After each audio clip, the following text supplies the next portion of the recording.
Kaugnay pa rin sa pork barrel scam, tugma raw sa affidavit ng isa sa mga whistleblower ang aligasyon ni Janet Lim Napoles. Nasangkot si Budget Secretary Butch Abad sa anomalya.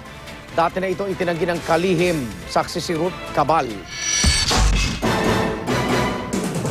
Suportado raw ng mga ebidensya ang patapos ng extended affidavit ni Janet Lim Napoles na target na maisumite ng DOJ sa Senate Blue Ribbon Committee ngayong Lunes. Kabilang sa mga idadawit ni Napoles ang 18 dati at kasalukuyang senador, gayon din ang mahigit 100 dati at kasalukuyang kongresista.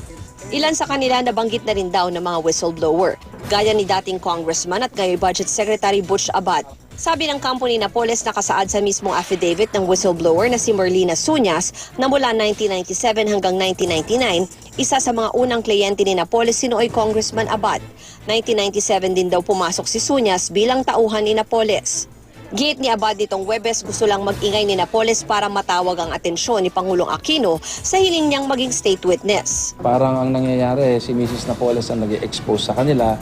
Hindi naman siya di ba whistleblower ang November pa lang sinabi na sila ng mga whistleblowers. Kung si Abad ang unang kliyente raw ni Napoles sa Kamara, ang ama naman ni Senador Bong Revilla na si dating Senador Ramon Revilla Sr. ang unang kliyente raw nila sa Senado. Sabi pa sa affidavit ni Suñas, ang staff ng senador na si Attorney Richard Cambe ang nakakatransaksyon daw nila tungkol sa PDAF ng nakatatandang Revilla. Nang manalo si Senator Bong, inendorso naman daw siya ng ama at nanatili si Cambe bilang ahente niya sa JLN Corporation. Parehong pinakakasuhan ngayon ng ombudsman ng plunder at graft si Senator Bong at si Cambe kaugnay sa pork barrel scam.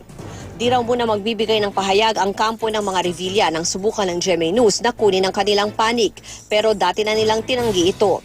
Ginit na rin noon ni Senator Bong na pineke lang ang pirma nila ni Cambe sa mga dokumentong pinresinta sa ombudsman para madiin sila sa pork barrel scam. Ako, si Ruth Cabal, ang inyong saksi.